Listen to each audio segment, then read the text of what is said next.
මීට පෙර මා විසින් නිර්මාණය කරන ලද ෆිලෝසොෆර් සුසාජී නම් චැනලය ඔබ පරිශීලනය කළා නම් ඒ නැරඹුවා නම් රහත් බව යනු කුමක්දයි පිළිබඳව හැඟීමක් ලබා ගැනීම සඳහා රහත් බව එක නැමැති වීඩියෝවක් ඉදිරිපත් කළා. එහි අරමුණ වූයේ එය මා විසින් අවබෝධ කර ඇති ආකාරයට රහත් බව නම් එම ස්වභාවය පිහිටුවා ගැනීම සඳහා ඔබට ආධාරයක් වීමට සරල අභ්‍යාසයක් කරන ආකාරයක් තමයි එහිදී ඉදිරිපත් කළේ. මෙම රහත් බව දෙක නැමැති වීඩියෝ එකකින් මා ඔබට ඉදිරිපත් කිරීමට උත්සාහ කරනුයේ රහත් බව නැමැති මෙම වචනය සිංහල භාෂාවට හින්දි භාෂාවෙන් කුමන ආකාරයකට පරිවර්තනය වෙලා ඇද්ද යන වග පිළිබඳව දැනුමක් අවබෝධයක් ලබා දීමට. රහත් වෙනවා කියන වචනේ රහත් බව කියන වචනේ වෙනවා නම් කොටස සහ බව නැමැති කොටස ඉවත් කළ විට රහත නැතිනම් රහත් කියන කොටස ඔබට ලබාගත හැකි වෙනු ඇති. ෆිලෝසොෆර් සුසාජී YouTube channel මගින් හින්දි භාෂාව 14 ආකාරයකට කොපි වීමෙන් සිංහල භාෂාව නිර්මාණය වී ඇති ආකාරය මා ඔබට ඉදිරිපත් කළා. මෙම කොපි වී ඇති ආකාරය එක්තරා ප්‍රධාන ආකාරයක් තමයි මුල් වචනේ අගට අග වචනේ මුලට එන විදියට හින්දි භාෂාවේ වචනය දෙපස මාරු වීමෙන් සිංහල වචනය නිර්මාණය වී තිබීම. එෙහිදී මම ඔබට උදාහරණ කීපයක්ද ඉදිරිපත් කළා. ගස් ගෙම්බා නම් වචනය ගෙම්බා ගස් වන ආකාරය. වැලි තලප නැමැති වචනය තලප වැලි වෙනවා ආකාරයට. කොපි වීම එම හින්දි භාෂාව සිංහලට කොපි වී ඇති ආකාරයන් 14න් එක්තරා ප්‍රමුඛ ආකාරයක්. රහත නැමැති වචනය කොපි වී ඇත්තේ මෙන්න මෙම ආකාරයට.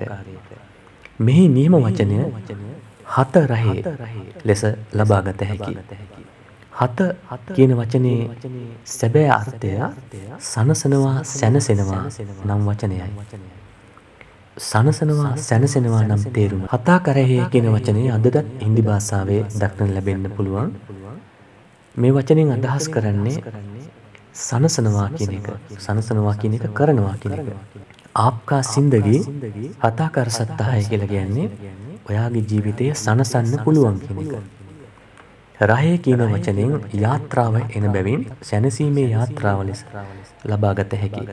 මේ වචනේ දෙපස මාරු වූ විට රහේ හත නැමැති කොටස ලැබෙන අතර එහි මේ රහේ කියන වචනේ හේ අකුර ඉවත් වූ විට රහත කියන වචනේ සැබෑ අර්ථය වන්නේ මේ රහත් කියන වචනේ සැබෑ අර්ථය වන්නේ සැනසීමේ යාත්‍රාව යන්නයි.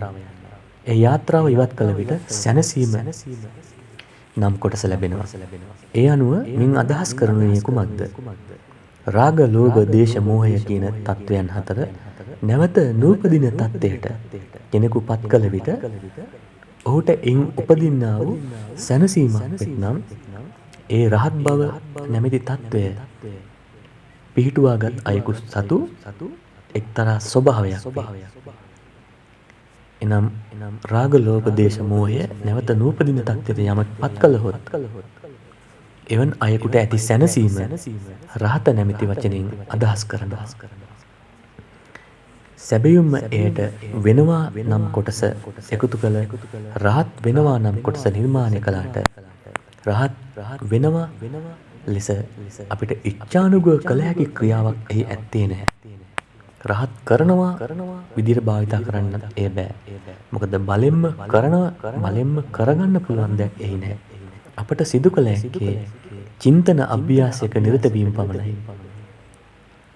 එම චින්තන අභ්‍යාසයන්ගේ ප්‍රතිඵලයක් ලෙස මේ රහත් නැමැති ස්වභාවය කෙනෙක්ට පිහිටුව විට කෙනෙක් පිහිටුවාගත් පසු ඔහු රහත් බව නම් තත්ත්වය හදාගත් අයෙකු ලෙස සැලකිය හැකියි. ඉතා සරලව කියනවා නම් රහත් බව නැමැති මේ වචනයේ අර්ථය සැනසීමේ යාත්‍රාව නැතිනම් සැනසීම යන්නයි. කුමන ආකාරයේ සැනසීමක්ද? රාග, ලෝභ, දේශ, මෝහයන් නූපදින තත්ත්වයට පත් කළහොත් ඔහු සතුවන්නා වූ සැනසීම රහත් බවයි.